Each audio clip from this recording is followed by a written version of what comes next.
Bueno, muy buenas tardes, que ahora mismo que te la cuenta, en la que nos vamos con nuestras entrevistas, esta vez con alguien ya amiga de la casa, la doctora Lucrecia Arrego de Planas. ¿Cómo le va, Lucrecia? ¿Qué dice? Buenas tardes, gracias por atenderme. Muy bien, padre, aquí muy contenta de estar con usted de nuevo. Bueno, igualmente. Si se escucha un poco ruido de fondo, porque está en un lugar medio semi-pool, Lucrecia, así que bueno, hacemos lo que podemos. Intentamos hacer apostolado donde Dios nos permita, ¿sí?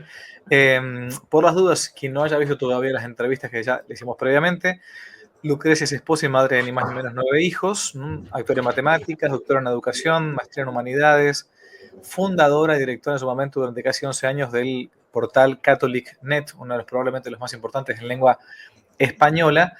Y hace un par de años hicimos una entrevista con ella que después tuvo bastante difusión sobre el tema de cuáles son las graves razones que uno tiene para no tener más hijos, digamos, ¿no?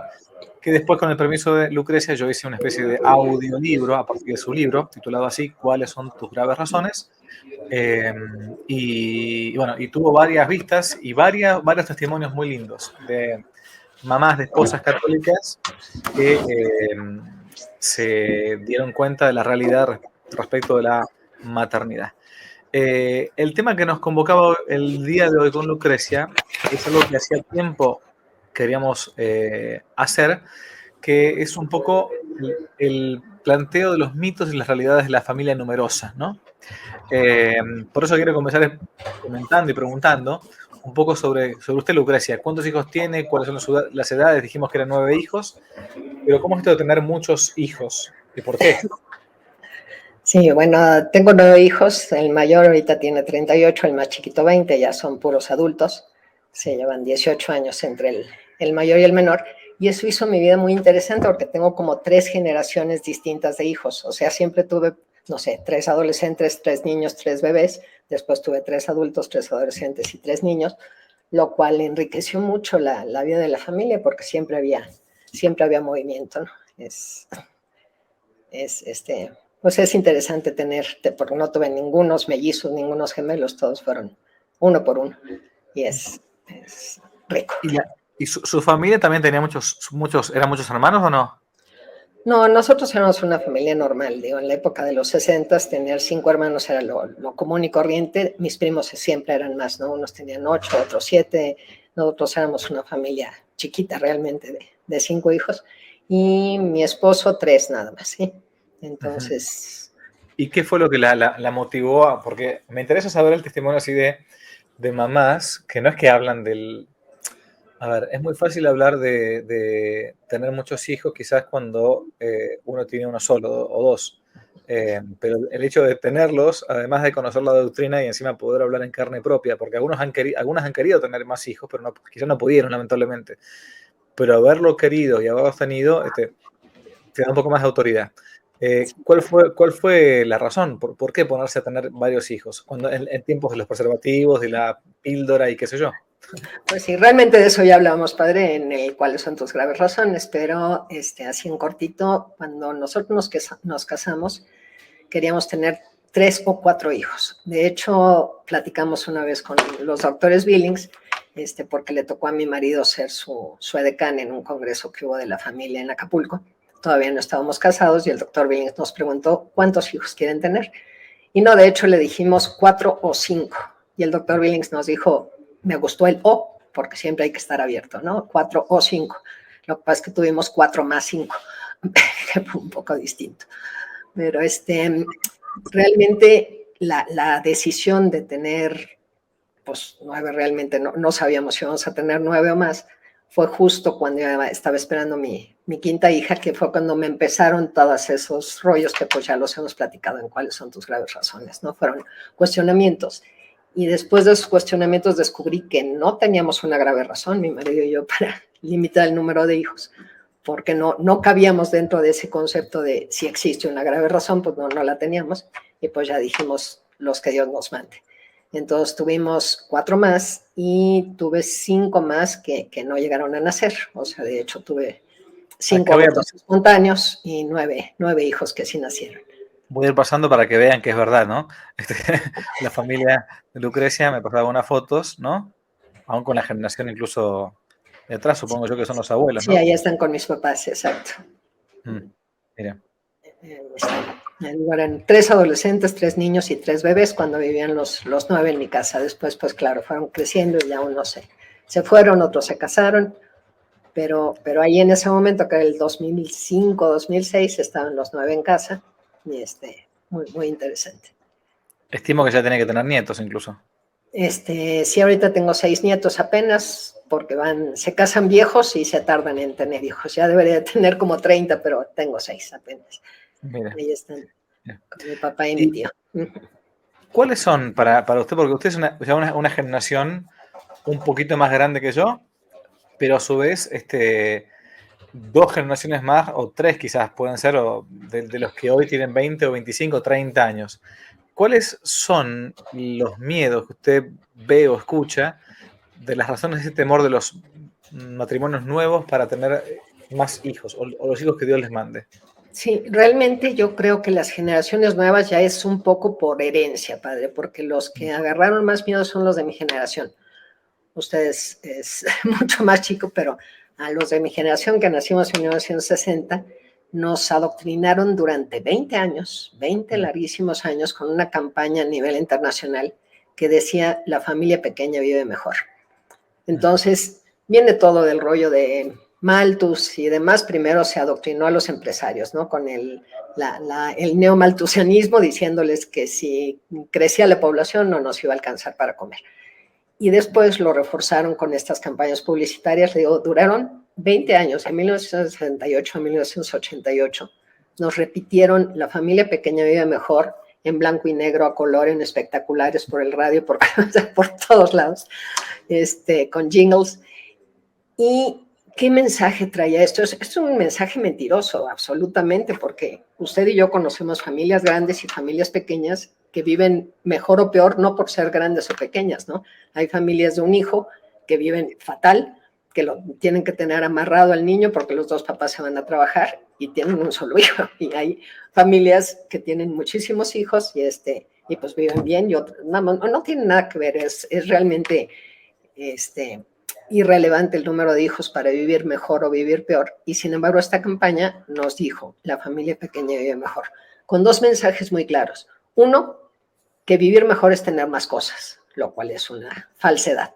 Y 2, que el hijo es el enemigo del bienestar, de la salud, de la economía, del espacio. O sea, si tienes un hijo, se va a acabar con todo. Estas eran las imágenes que nos presentaban con esa campaña, que le digo duró 20 años.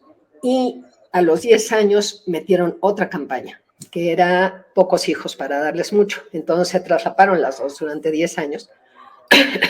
Pocos hijos para darles mucho viene complementando perfectamente el anterior con un mensaje también falso, porque no era pocos hijos para darles mucho amor, no, era pocos hijos para darles muchas cosas.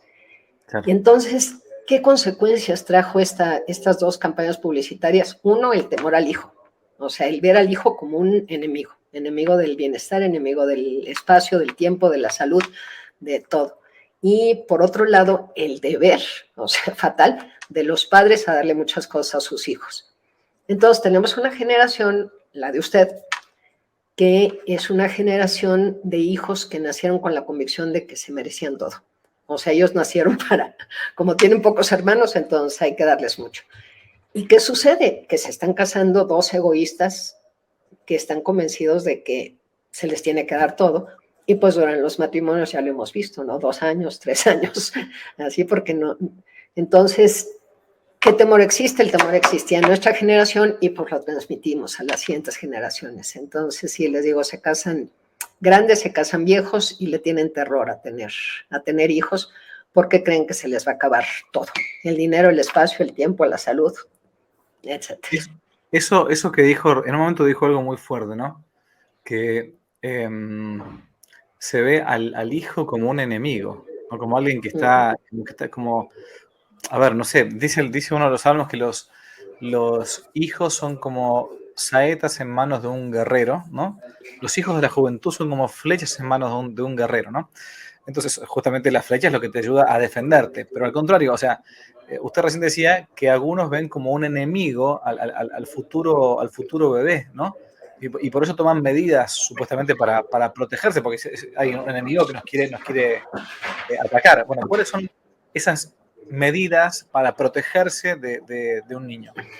Sí, de hecho, en las despedidas de solteros, a mí me causa mucha gracia que le preguntan a la novia, ¿con qué te vas a cuidar? Y yo digo, bueno, cuidarse de los ladrones o cuidarse del egoísmo, cuidarse, no, es cuidarse de un bebé. Dices, no, ¿cómo? ¿Cómo cuidarte de lo más lindo que puede ser? Y sí, como el hijo nos lo presentaron como un enemigo en todas estas campañas, pues sí, se han usado todo tipo de armas, o sea, armas biológicas al grado de llegarse a mutilar los órganos, ¿no? Se mutilan órganos sanos, tanto los hombres como las mujeres, para evitar que llegue ese bebé. Armas químicas, pues tenemos todos los anticonceptivos, ¿no? O sea, de barrera con pastillas, con lo que sea, pero son armas para protegerse de ese supuesto enemigo.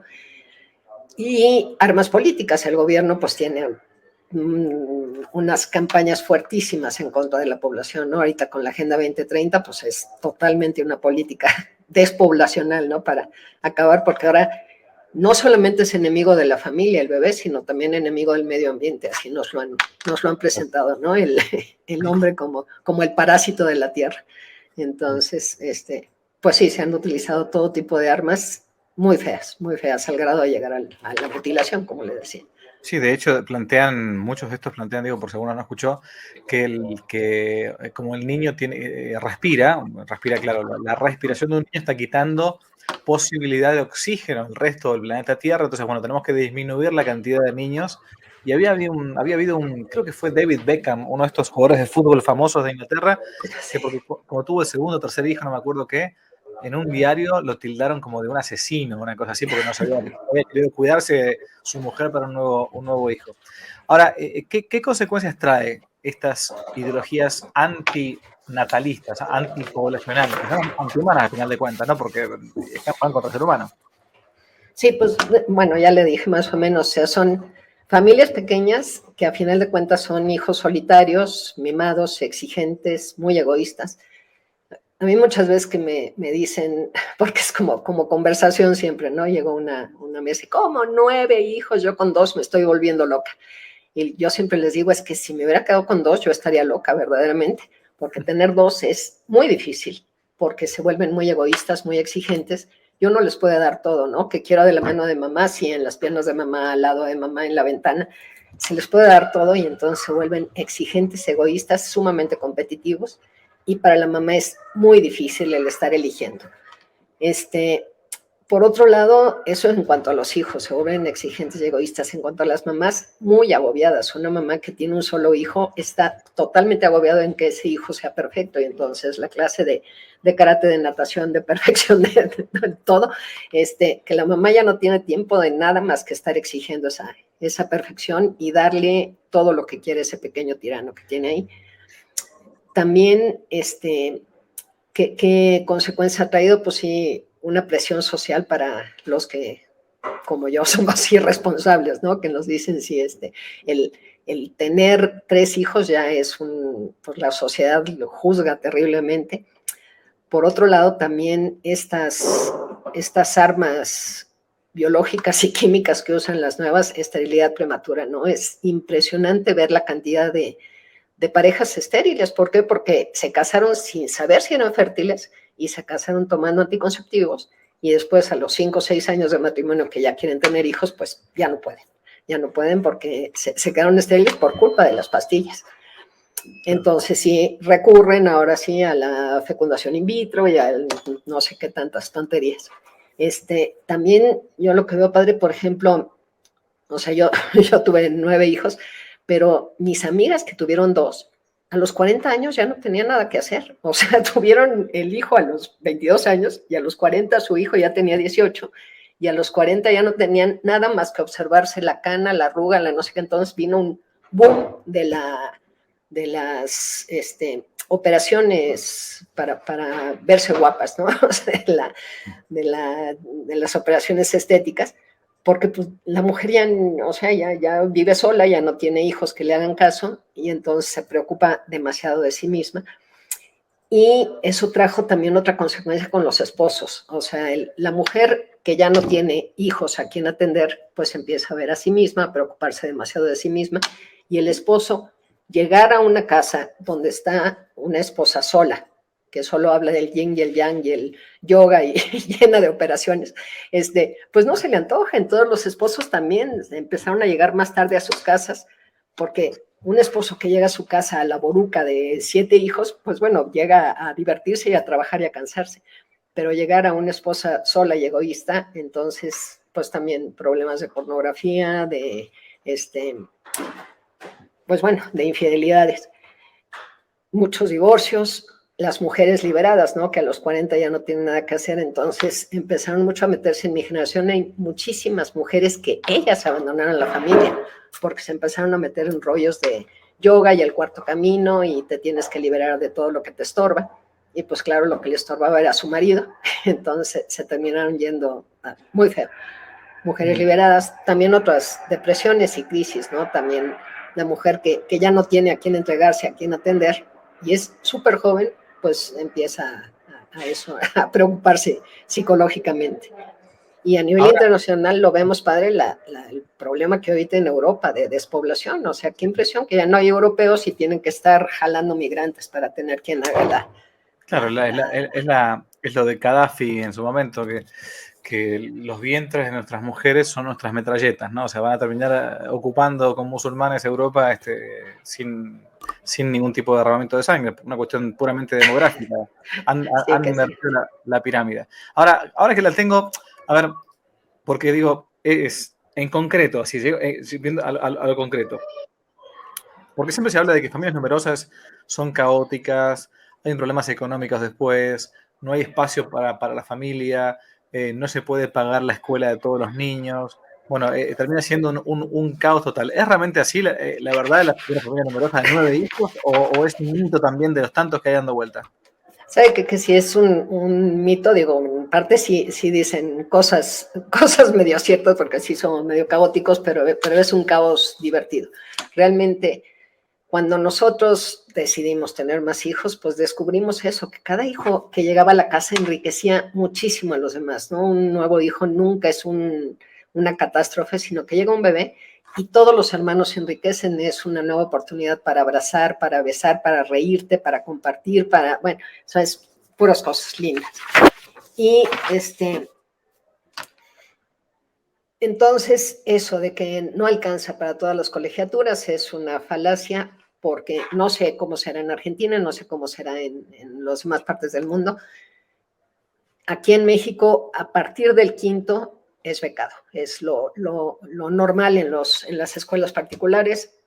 A partir del quinto hermano en el colegio, el quinto tiene beca. Entonces, siempre se pagan 4 colegiaturas, entonces da lo mismo tener 4 o 9, es igual.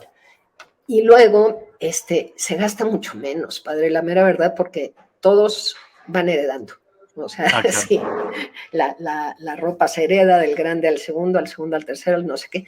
Yo al principio empezaba a ponerles nombres y después decidí que mejor les ponía rayitas, entonces era más fácil, 1, 2, 3, y entonces ya se podían pasar las ropas a los siguientes, se comparte mucho más. Entonces, no necesitas una televisión en cada cuarto, sino que es una televisión para todos.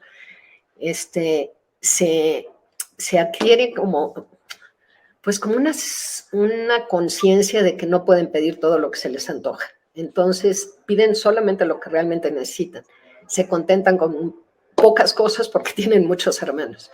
Entonces, no están pensando en qué más juguetes, porque pues tienen muchas cosas con que entretenerse, muchos hermanos a quien molestar, y, y con eso se divierten. El concepto de justicia es muy fácil de meter porque no se le compra todo a todos. O sea, se le compran, ellos ven que se le compra zapatos al que se le rompió el zapato, nada más. No voy a comprar 9 pares de zapatos, sino solamente 9 pantalones, no, solo al que se le rasgó el pantalón o al que ya creció y ya se le ve el tobillo. Entonces se vuelven muy conscientes de esa justicia, no es a todos igual, sino al que necesita.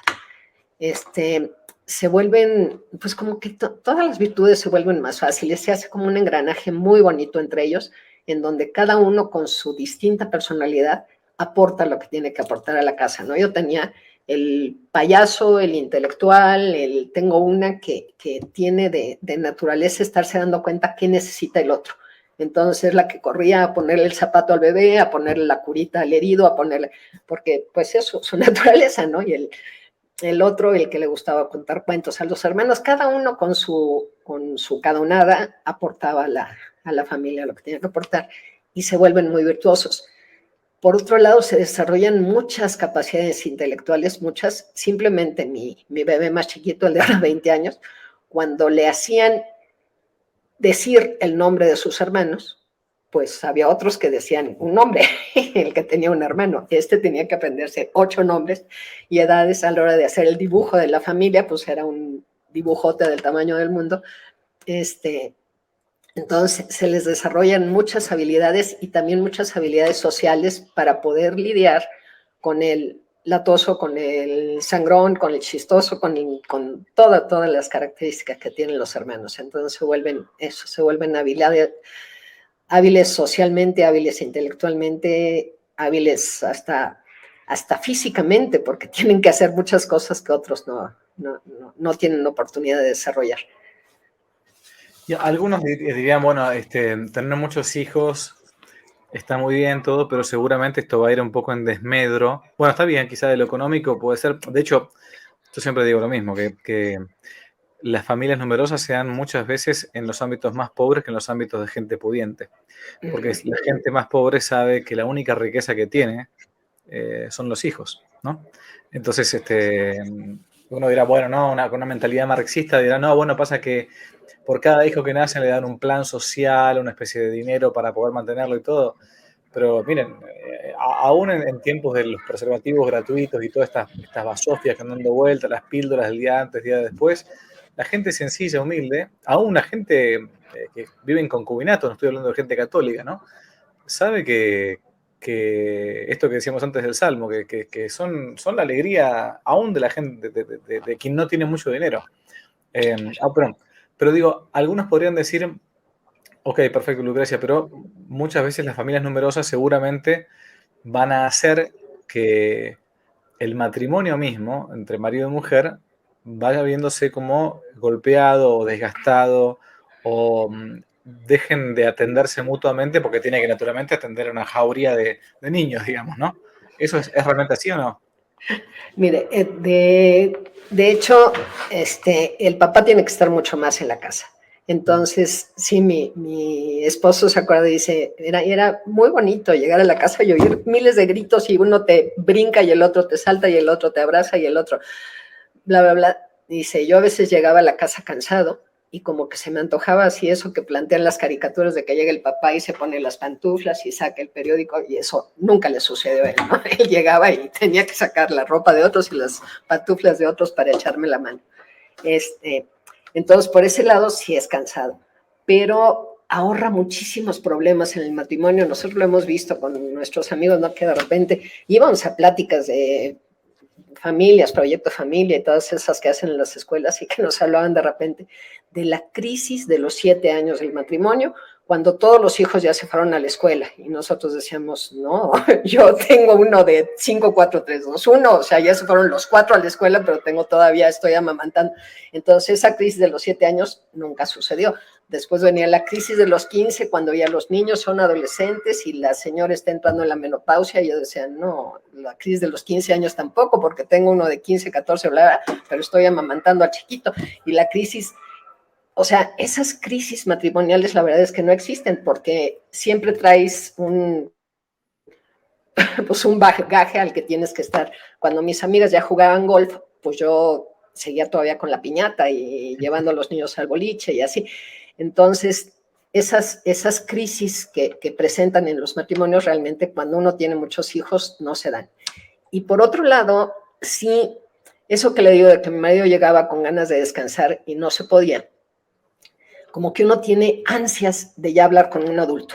Sí, o sea, yo estaba toda la mañana hablando a Gugú y a Chuchu y a bla, bla, y enseñando a sumar y a restar y a multiplicar y etcétera, porque los sentaba a todos a hacer tarea al mismo tiempo, entonces a uno le enseñaba álgebra y al otro la A y la E, y ya cuando se dormían todos, ay, era una ansia de platicar marido y mujer y decir, estamos hablando como adultos con un adulto. Entonces sí nos escapábamos una vez a la semana, sin falta él y yo solos. Todas las noches era de veras bonito, o sea, era horario de dormir a las 6:30, los niños iban a dormir cuando eran chiquitos. Después, cuando eran más grandes, yo les decía, duérmanse antes de las 9 porque a las 9 su mamá se vuelve bruja. Y hasta la fecha se acuerdan, dicen que les daba terror pensar que yo me había vuelto bruja. Pero realmente la intención era, ya es hora de papá y mamá y ustedes ya están, ya se durmieron, es hora de papá y mamá. Entonces uno como que espera con ilusión el poder estar con el esposo. Nos pusimos ahora sí le digo, de propósito, una vez a la semana salir juntos, una vez al año teníamos nuestra renovación matrimonial y una vez al año también nos íbamos de viaje solos. Entonces, eso fortalece mucho al matrimonio. Y justo está motivado por la cantidad de cosas que uno vive diariamente, como que ya dice, ya, quiero estar contigo. Eso último que dijo recién tengo la gracia de estar en una comunidad de colegio y una comunidad de una capilla donde hay muchas familias numerosas. Es una cosa lindísima porque es una especie de sana competencia, obviamente, no es una competencia, ¿no? Pero la que menos tiene son 3, 4 hijos, entonces, y busca tener más siempre, porque a su vez también se van, entre comillas, potenciando, digamos, ¿no? Sí, claro, porque aparte ven que es posible, que no es difícil, que no hace falta ser rico para esto. También es verdad que en algunos casos ha habido algunas cruces, ¿no? ¿Por qué? Porque algunos han tenido varios hijos. Y bueno, la estadística, cuando uno tiene 1 o 2 hijos, nada más no pasa nada, pero si uno tiene 9 hijos, quizás uno nace con algún problema de salud. Entonces van a estar también las críticas de los abuelos, de los tíos, de los parientes más allegados que empiezan a dar clases de moral matrimonial, por qué tiene tantos hijos y por qué, fíjate cómo tu Dios te castigó por esto, bueno, ese tipo de cosas, bueno, es parte de la vida cristiana, digamos, de llevar nuestras cruces con resignación cristiana. Pero una de las cosas que usted decía, que yo a veces la doy, no digo como una penitencia a la confesión, pero más o menos, cuando hay matrimonios que están con algunas dificultades o están cansados y todo, les digo, ¿saben qué? Tómense al menos 2 días, váyanse a un lugar cercano, aunque sea 30 kilómetros de acá, paguen una pequeña cabañita, váyanse de viernes para sábado, de sábado para domingo, disfruten un día solo tranquilos, descansen y también hace falta, pongan a los chicos con los abuelos, con una babysitter o con una familia amiga y vayan un poco a tomar aire, porque también eso es sano, es humano, es bueno, ¿no? Digo, capaz que a algunos les sirve. Ahora, es difícil, emocionalmente hablando, criar una familia numerosa o ser padre de familia numerosa o no? Es cansado, sí. Sí es cansado. Yo sí, algunas veces mi marido me decía, ¿qué quieres de regalo de cumpleaños? Y le decía, 72 horas de sueño seguidas, porque se me juntaron los adolescentes que llegaban a las 2 de la mañana con el que amamantaba yo a las 3, entonces había momentos en el que yo no dormía. Entonces, sí es cansado, pero es un cansancio tan feliz que vale la pena, o sea, no es ese cansancio de haberse agotado por una misma, por egoísmo, sino Claro, es un cansancio de entrega que ese siempre es, pues como que Dios ha hecho muy bien las cosas, entonces en vez de uno sentirse mal, se siente bien.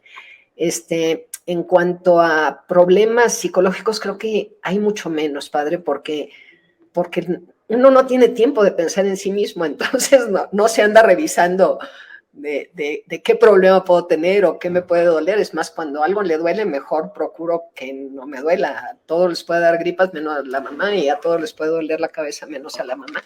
Entonces, creo que es mucho más fácil porque hay menos agobio, hay mucho más paciencia. O sea, yo con uno tenía poca paciencia, con 2 menos, y después la paciencia es un fruto del Espíritu Santo, ¿no? Y la va dando.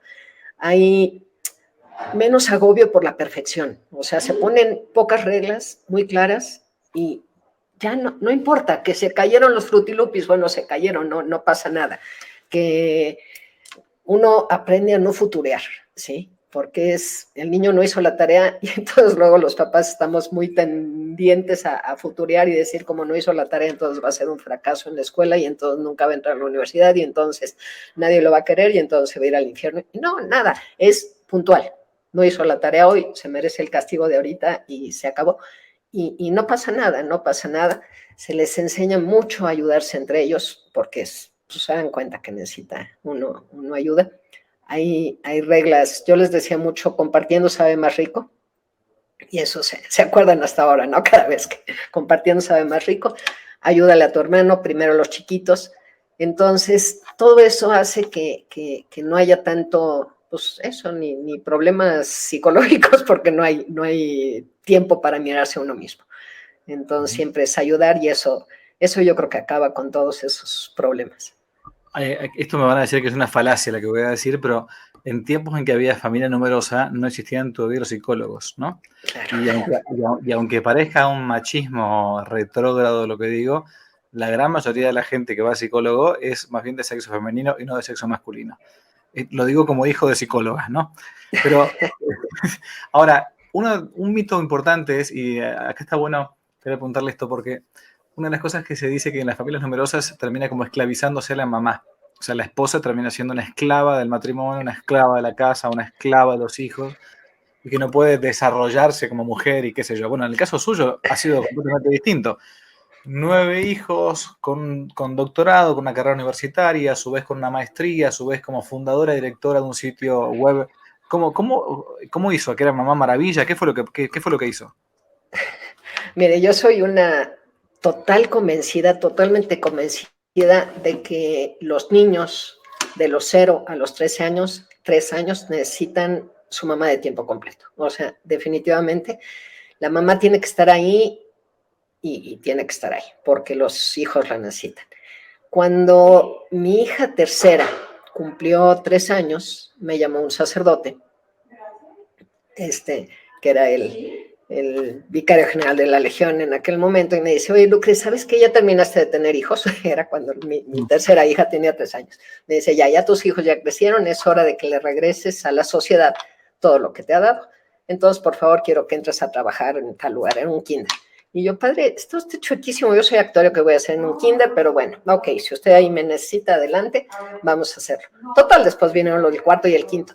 Pero a mí en ese momento de veras, yo bajando la escalera de mi casa, tengo un cuadro muy bonito de la Virgen de Guadalupe, y yo le decía, señora, yo me voy a ir a encargar de las cosas de tu hijo, por favor, encárgate de mis hijos. Y vamos, siempre Dios me dio la ventaja. Yo hoy entré a trabajar cuando mi hija tenía 3 años, estoy hablando de 1992, y siempre trabajé ahí a partir de ese momento, pero tuve la bendición, padre, verdaderamente maravillosa, de que todos mis trabajos fueron siempre de medio tiempo. Entonces, yo me iba a trabajar, dejaba a mis hijos en la escuela, me iba a trabajar y los recogía yo de la escuela. Entonces, mis hijos nunca se enteraron que su mamá iba a la oficina, ¿sí? O sea, yo iba y los recogía. Y siempre me dieron permiso de llevar al bebé. O sea, el bebé iba conmigo y entonces yo lo tenía en mi oficina y después pues ya entraba a la escuela y así era la... Entonces, realmente es una forma muy buena de poder hacer todo, ¿no? Porque creo que la mujer que ha estudiado, pues sí tiene el deber, no solamente el derecho de ejercer su profesión, sino el deber de regresar a la sociedad eso que la sociedad le ha dado, pero siempre buscando el estar. Porque cuando debe estar la mamá, siempre que el hijo la necesita. Y cuando la necesita, pues cuando se siente mal, cuando se siente bien, cuando le dan un premio, cuando le dan un castigo, cuando es el festival del Día de las Madres, cuando tiene novia, cuando se la corta la novia, la mamá tiene que estar ahí. Entonces, sí, ojalá y todas pudieran tener esa gracia que tuve yo de conseguir un trabajo de tiempo parcial. Part-time, claro, sí, es cierto. Porque de hecho ya la educación de los hijos es un trabajo, entre comillas, digamos, ¿no? Claro. O sea, no es que no tenga nada que hacer una ama de casa, es pobre. No es entre comillas, es un trabajo. No, sí, digo no es que esté rentado, que le están pagando, a eso me refiero. Claro. Pero obviamente que está súper ocupada. Pero a veces como que hay algunas mamás que pueden llegar como a frustrarse porque dicen, bueno, yo no estudié nada, soy un ciudadano de segunda, no pude trabajar, por lo tanto siempre me tuve que dedicar a mi familia. Entonces cuando llega ya la edad de que los chicos empiezan a irse, bueno, también está bueno que tengan esa posibilidad, si se puede, obviamente, si se puede, pero el oficio de madre es insustituible, no puede ser reemplazado por un papá, ni por una babysitter, ni por nada de eso, ¿no? Claro. ¿Cuáles son las cosas que le funcionaron dentro de la educación de una familia numerosa. Mire, perdón. Ay. Otra vez le decía, pocas reglas claras y que se tengan que cumplir. Nosotros las teníamos así escritas en un corcho y entonces eran facilísimas de cumplir, ¿no? Eran todos comemos juntos, todos cenamos juntos, normal, ¿no? De cuando se levantan, cada uno se tiene que levantar y vestir, etcétera, todo uno tiene que... Pero eran reglas súper sencillas, ¿no? De no se dicen malas palabras en la casa, el respeto, la obediencia, básicamente eran pues como súper sencillas, eran 10 reglas y eran las que se tenían que cumplir. Todo lo demás que sucedía de eso, pues no pasa nada, no pasa nada, si se rompió el pantalón no pasa nada, si se tiró el café no pasa nada, si lo que sea. No dejarse engañar por las modas, eso es importantísimo porque de veras no pasa nada si el niño no tiene el tenis Nike o el Pants Adidas o la camisita con cocodrilito, no pasa nada. Entonces, pues no dejarse engañar por las modas. Televisión, no televisión en cada uno de los cuartos, sino que hay una zona para convivir. Nosotros siempre tuvimos una televisión, ya en los últimos años compramos otra porque uno era para los videojuegos y llegaban los amigos a jugar y el otro para la televisión familiar. Pero era muy bonito ver a los hijos de 18 a 0 viendo todos Bob Esponja, ¿no? Eran todos sentaditos ahí compartiendo. Es una forma de compartir, además no se veían cosas malas en la tele porque todos estaba desde el niño chiquitito hasta el grande, ¿no?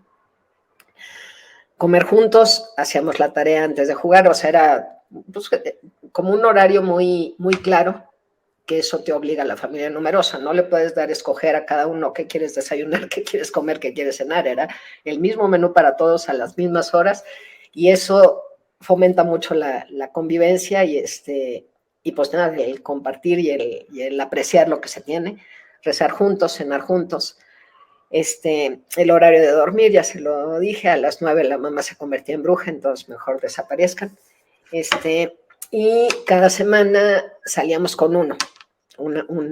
Los jueves era, ahora le toca a Diego y la siguiente semana le toca a Rodrigo y la siguiente, a donde ellos quisieran ir. Claro, lo que escogían era, quiero ir a McDonald's y quiero ir, o sea, escogían cosas muy sencillas, pero era su noche con sus papás. Hubo una época en que nos los llevábamos, eso les gustaba mucho. Íbamos a la hora eucarística con el escogido y de ahí nos íbamos a cenar con él. Y lo apreciaban mucho. Después nos quitaron esa hora eucarística y ya no lo hicimos, pero fueron cosas que nos funcionaron. Hay uno de los mitos también, eso de que no se pueden tener vacaciones con una familia numerosa. La verdad es que los viajes con una familia numerosa son muy divertidos, ¿sí? Efectivamente no tuvimos nunca dinero para tener una casa de verano, pero eso nos ayudó muchísimo, porque entonces como no tiene una casa de verano, pues tenemos que estar cambiando de lugar. Tuvimos muchos amigos que nos invitaban a sus casas de verano y tuvimos la oportunidad de conocer muchos lugares, porque muchas veces cuando uno tiene una casa, pues se obliga a siempre a ir a esa misma casa. Entonces sí teníamos una gran camioneta en donde subíamos hijos y novios y nanas y todo, y nos íbamos siempre a lugares donde podíamos llegar en coche. Y la verdad es que Dios nos dio después muchas oportunidades para ir a lugares, y ya, que alguna vez fuimos a Valencia, fuimos al encuentro de las familias, y sí llegamos a dudar si era más barato comprar el avión que comprar los 11 pasajes. Pero pero sin embargo, sí fuimos ahí a ese viaje a Valencia, fuimos al Camino a Santiago, fuimos a Tierra Santa, hemos ido a muchos viajes muy, muy bonitos en toda la familia, pero la mayoría fueron así, vacaciones a donde podíamos llegar en coche y todo es riqueza, todo es enriquecimiento cultural y muy bien, no hace falta el dinero ni nada. El tiempo rinde mucho más, definitivamente rinde mucho más porque uno puede estar atendiendo a uno mientras los otros 8 están entretenidos. Y entonces es muy fácil atender a cada uno cuando lo necesita, ¿no? Y los otros saben que la mamá va a estar atendiendo al que le hace falta en ese momento. y se vuelven menos exigentes. El tiempo, el espacio rinde también mucho más. O sea, mis hijos dormían los 5 hombres en un cuarto con 2 literas y una cama suelta, no pasaba nada en absoluto, y las 4 mujeres en otra recámara en 2 literas. No pasa nada. O sea, sí caben perfectamente. Y pues nada. Sí, sí, no, y las virtudes, bueno, obviamente acá no hay tiempo para hablar todos estos temas, pero las virtudes que se van desarrollando en las familias numerosas, en los niños, en los jóvenes, es tremenda. La virtud del compañerismo, de la generosidad, a su vez, de la justicia también, ¿no? Porque uno va aprendiendo poquito a poco, como uno le dice a los niños, que el que no sabe, el que nunca aprende a obedecer, tampoco va a aprender nunca a mandar, ¿no? Bueno, es increíble los niños cómo captan rápidamente esas virtudes. La última, así no la alargo demasiado con usted. A ver, si usted tuviera que darle un consejo a una mamá o un papá que están recién casados, tienen 2 hijos, que empiezan a tener miedo de cuántos hijos van a tener, que no están pasando no tienen ninguna grave razón, como hemos hablado otras veces con ustedes, para dejar de tener hijos o distanciarlos o suspender la fábrica, ¿no? ¿Qué consejo como mamá que sobrevivió para contarlo, con 9 hijos, les puede dar? Básicamente eso, yo les diría a esos que tienen 2 hijos que 3 es mucho más fácil que 2, que ya lo dije antes, pero 2 se vuelven muy egoístas, muy exigentes y la mamá es un gran agobio. Entonces, que por lo menos se animen al tercero porque es la solución. Ya uno puede atender al tercero mientras los otros 2 juegan y todo se vuelve mejor. Ellos 2 se vuelven generosos porque uno va cruzando la calle y nada más tiene 2 manos. Entonces, a fuerzas, le dice dale la mano a la hermana. Y entonces en ese momento se les cambia el chip y se dan cuenta de que ellos también tienen que dar. Y ya es mucho más fácil educar a 3 generosos que a 2 egoístas. Y pues ya teniendo el tercero ya uno aprende que donde comen 3 comen 4 y ya es fácil que se siga el caminito. Pero el paso del 2 al 3 es muy importante y creo que es la solución. Y básicamente la confianza en Dios, Padre, es que Dios sabe lo que los niños necesitan y se va a encargar de que lo tengan. Yo aquí donde estoy ahorita es el club que tengo a una cuadra de mi casa. Yo no tengo un gran jardín, pero este club fue mi jardín todas las tardes. Venía yo aquí con los 9 y es una maravilla. O sea, Dios no me dio para tener un jardín de 2 hectáreas, pero me dio para tener este club enfrente donde mis hijos fueron muy felices y conocieron a muchísimos amigos y pasaron unas tardes. Entonces, Dios se va a encargar de dar a los niños lo que necesitan. Qué bueno. Bueno, ha sido un gustazo, como siempre, la doctora Lucrecia Rego de Planas. Quien no conoce, por las dudas le digo, está en internet de modo gratuito, el libro que es un opúsculo pequeñísimo, pero súper profundo, la verdad, y muy fácil de leer. ¿Cuáles son tus graves razones? Yo lo hemos puesto a disposición como audiolibro también, y doy fe, porque me llegan muchos mensajes también a mí, ella también los recibe seguramente, de que ha cambiado la vida de varios matrimonios, ¿no? Así que le agradezco ya públicamente una vez más por esa obra que fue para mí realmente inspirada. Gracias por el tiempo. Muchísimas gracias, Padre. Que Dios lo bendiga. Igualmente. Adiós. Si les gustó el video, aparte de suscribirse, activar la campanita y comentar, en la descripción de este video se van a encontrar con el link de la plataforma Patreon, un modo concreto de apoyar este apostolado que intenta hacer una contrarrevolución cultural y espiritual. Dios les bendiga y que no te la cuenten.